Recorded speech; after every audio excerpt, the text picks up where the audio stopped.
Hey guys, it's History Behind the Warrior, and welcome to another God of War video. Now in today's video, with us itching closer and closer to Ragnarok's release date, God, I'm praying of getting official news of its release date now, please hurry up. In today's topic and discussion, I wanted to talk a little bit more about the Nordic Pantheon, and just what I wanted to see in the climax of the Norse series of games. Whilst it's pretty safe to say that everyone who's watching this knows what happened in the previous game, if not you should seriously actually change that, there's currently a lot of different gears and cogs that are turning in the world of God of War. Whilst the 2018 game is largely focused on building that father-son relationship, one of the strongest aspects of the 2018 game was really introducing us to this new and barren world, setting forth the playing field for a far larger game, God of War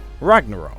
But the devil's really in the detail here for what the game has paved way for us. So today, I will be talking about what we could see in the following installment, and why I think fundamentally it is an important inclusion to the game, as it will allow a lot of ideas in the series to somewhat come full circle. Now it is worth mentioning here that I'm not going to be going for the most obvious red herrings on this list, and that's simply because there's a lot of very obvious ones I could say, like such and such character dying, Kratos fighting, or Sindri becoming a god. I was joking on that last one, don't take it seriously. But there's a lot of really cool ideas here that I'm hoping either get touched on or utilized properly within the main story. But before we do begin, I would super appreciate it if we could get this video to about 500 likes. I know I request it nearly all the time, but it would really mean a lot to me, as recently YouTube has kind of been bricking it with how my content is being distributed towards your sub boxes as well as the recommended section. So if you could, I would super appreciate it if you could simply give this video a thumbs up.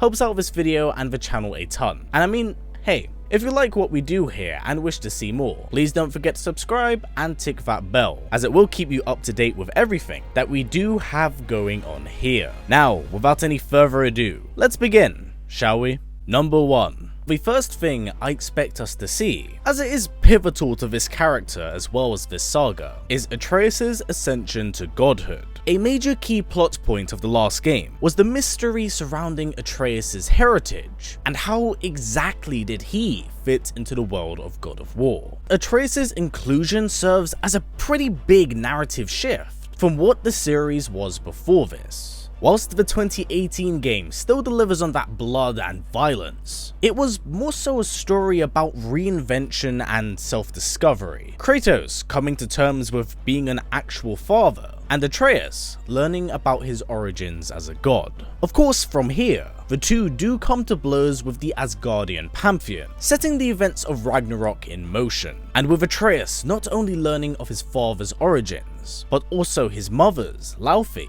Atreus is the Jotunheim prophesied child of fate, Loki, more infamously known as the trickster god in Norse mythology. Now, if any of you are remotely familiar with Loki, you will know of the onslaught and war he does bring to the Aesir's doorstep. But the universe of God of War is far different from its mythological counterpart. Whilst Loki is a trickster, and more so an agent of chaos than a god, Atreus is quite the opposite in that respect, being a young-tempered child, guided by his father, someone who is all too familiar with prophecies and how they can bring down the gods. I believe it is fundamentally important that we see Atreus grow into his own character, one outside of his father's guidance. This could be a bit of a coming-of-age story for the young man, and with them obviously teasing at the idea of Kratos dying, yeah, like that idea will stick. I think it would give Atreus time to grow into his own person, his own god from the lessons his father had taught him. And I feel like this would be a very interesting way for him to finally understand how his powers function, as we see that he has the ability to understand ancient languages, hear voices throughout the lands. But one that we are the most familiar with is his brief utilization of Spartan Rage. But we must also keep in mind that Mimir has stated that every god is different. Every god is unique in their own way. So I think that either one of two things will happen with Atreus here. He will mechanically inherit the Spartan rage, so Kratos will abandon it and adopt something else. I will touch on that idea in a bit. Or two, he will gain his own abilities, ones that are suited and somewhat tailored to the God of Mischief mantle. Like I said, there's a lot of ideas that do surround Atreus' ascension to godhood. It's something inevitable at this point. The real question is what shape will this take? Will Atreus become the long prophesized hero etched in the Jotunheim mural, or a villainous anti-hero figure, much like his father in the Olympian Pantheon? One can only wait and see, but I believe it is only right that after having so much build-up, that we're finally able to see Atreus reach that bar of godhood that we have seen glimpses of, no matter how brief they have been. Number 2. Now, the next thing I believe that we should see is the first and canonical appearance of Freya. Yes, Freya, not Freya. For those of you who don't know, Freya is in fact the brother to Freya, and a god from Vanaheim. He was actually the one, but ended up being the catalyst for the infamous Aesir-Vanir War. Whilst not a huge figure in Norse mythology, outside of the aforementioned events, Freya has in fact been a heavily foreshadowed character in the God of War universe, being name-dropped a lot when Kratos and Atreus traveled to the realm of Alfheim. As we explore the realm, we quickly learn that following the Aesir and Vanir War, the god would relocate to the world of the elves, being one of the very few that was welcomed and respected by both the light and the dark elves. He was in fact on such good terms with them that they made shrines and temples in his name. But how exactly does this tie into Ragnarok? Well, I believe it does for a number of different reasons. Going back to Norse mythology, Freya would be one of the very first gods to fall during Ragnarok, perishing to the likes of Surtur during Asgard's assault. But how does this translate or reflect over to the God of War universe? Well, honestly, not too well, but he's still a viable character. After being tortured by the Aesir, naturally, Freya is on extremely bad terms with the likes of any god that resides within Asgard. You see, his only connection to them was his sister Freya, who married Odin to usher in an eon of peace. But with their marriage having fallen apart, and Freya being exiled from both Asgard and Vanaheim, the only family that Freya does have is left in Midgard, and Freya as a character at this point in time is broken in her core. So, with his sister on a path of bloody vengeance, I could see Freya being the person to bring his sister back.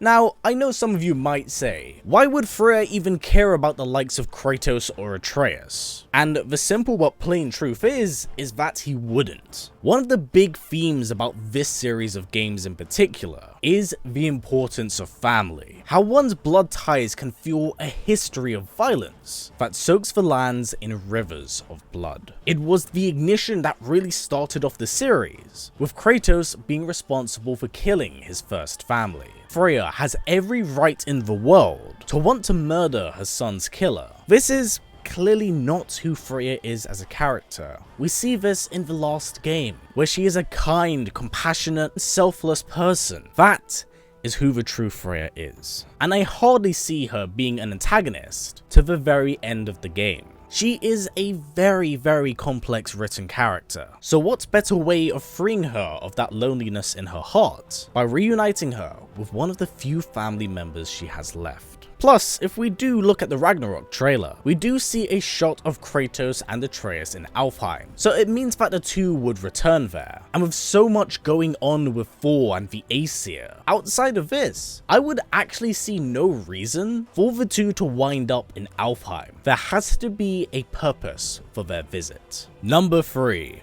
As we march through our list, with a new game, we do expect to see a new weapon, or will it be? Whilst I have for the most part talked about the new direction for this series of games, let's not forget or pretend to hide the bloody echoes of Kratos' past. This is a character that is fundamentally built on the bloodshed of his own family, even those that were bestowed with the mantle of godhood. And with us facing a new enemy, a pantheon that arguably rivals if not so surpasses that of the Olympian one, the much older Kratos could do with all the help he could possibly get. And I couldn't think of a greater weapon that could assist Kratos in his siege against Asgard, the Blade of Olympus. It has been an extremely long time since we have seen this weapon, and as far as we know, the blade still remains within Greece, and is one of the very few weapons to have survived the battle between Kratos and Zeus, last being used when Kratos puts the blade through himself. So it would still retain its power and strength. But would this actually be possible? And if so, how?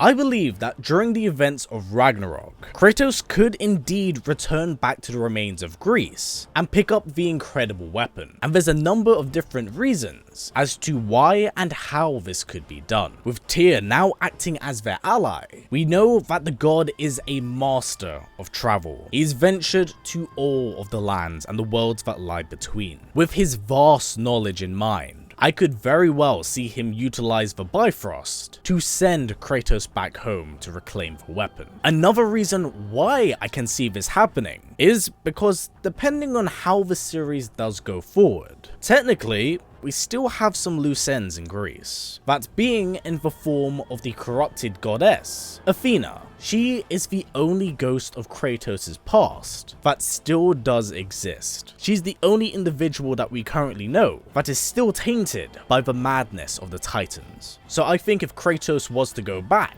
and Athena was in possession of the weapon, I wouldn't see it as Kratos actually going to kill his sister, but instead free her of her corruption, which in a way he is responsible for. This would be a sort of beautiful closure for the original series of games, and a way for him to close the book on a very, very bittersweet relationship. I think in many ways from a narrative and gameplay perspective, it does a lot of things for Kratos. His gameplay, this world, and his character. It brings an end to the Spartans' prolonged suffering, as it's very, very evident that he has not buried the memories of his past. In terms of gameplay, this moment could give players the same feeling they felt when Kratos finally unraveled the Blades of Chaos. Both of these weapons are really symbolic to the character, and I think are just as important now as they were back then. In terms of game world, the Blade of Olympus could really shake the foundation of Ragnarok. It adds a heavy emphasis on that Greek god battling Norse god feel. It heightens the stakes, and going back to my first point, we could see Kratos retire the Spartan rage, so Atreus would get it, and Kratos could reobtain the rage of Sparta, much like how the blade functioned originally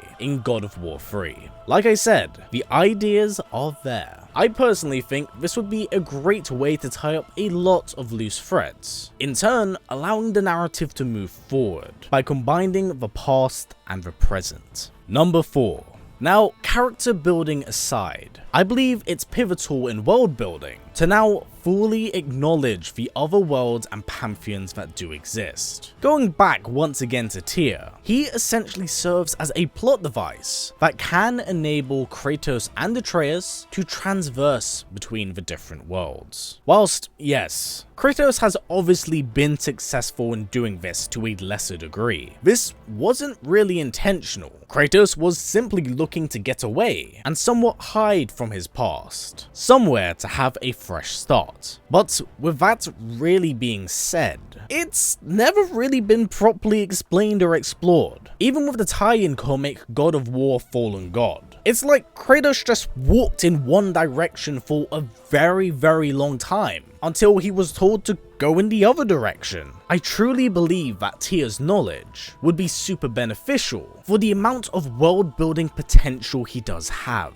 We could finally expand on that mural we saw in the previous game. It had records of his trips, from the likes of Egypt to Greece to Japan and even the Mayans. There's a lot of really cool ideas there. And obviously with Mimir serving as a bit of a conversation piece, I think there's a lot of untapped narrative potential for what we could learn about these different pantheons. In fact, we already know that Mimir does have some knowledge of the outside world, having shown knowledge about the gods of Egypt and recognizing the name of Zeus. It's a really fantastic way of building on a very intriguing foundation, and with the traveling war god by their side, I think it would be a treat to learn from him. With us knowing that Ragnarok is supposed to be the climax of the Norse series of games, this could serve as foreshadowing of where Kratos and Atreus could go next. There are just so many different worlds and so many different cultures that we are yet to see, and I feel that they need to include something here for us to know what we will encounter next. Number 5. This is definitely one of the more obvious inclusions here, but I think it is extremely important to witness the true strength and power of the Odinson bloodline. From the last game, we have heard so incredibly much about the awful atrocities of Thor and Odin. Their horrors and devastation are left scattered throughout the land of Midgard. But I think that after a certain point of exploration, us the player kind of become conditioned to that barren terrain of Midgard. And because of this, sometimes we do actually miss the finer details of what does lay before us in this broken world. Now, just to give you an idea, a comparison of sorts of the power scales we will be dealing with. Baldur was physically able to manhandle the likes of Jormungandr, the world serpent that is prophesied to battle Thor in Ragnarok and kill him. And if we look to get a rough idea of the scale of Thor's might, then this is where we turn our sights to the Jotunheim stonemason, Falmer. From what we know of Falmer is that in the dead of night, the giants would be killed in a single strike by Thor. Yes, one single hit. And from what I'm aware, whilst the Jotuns are known for their huge size, Falmer in particular was abnormally large for a giant, and thus I believe is considered to this very date to be the largest being in the series, having surpassed the likes of the Titans. So for Thor to take him down so swiftly does paint a rough idea of how strong Thor is. And with Mjolnir in hand, Thor has been described as physically the strongest god amongst the Aesir, and this is us taking into account the belt and gauntlets that do enhance his already incredible power. The Odinson is truly one of the most formidable beings in all of the 9 realms, only being rivaled by the likes of Odin and Surtur. Very few can hold a candle to his fury. And this is us only talking about him. We haven't even touched on Odin, who has been described to be his superior, having vast knowledge of ancient magic that dates so far back to the dawn of their worlds. He is as cunning as he is cruel, and with the mantle of Elder God,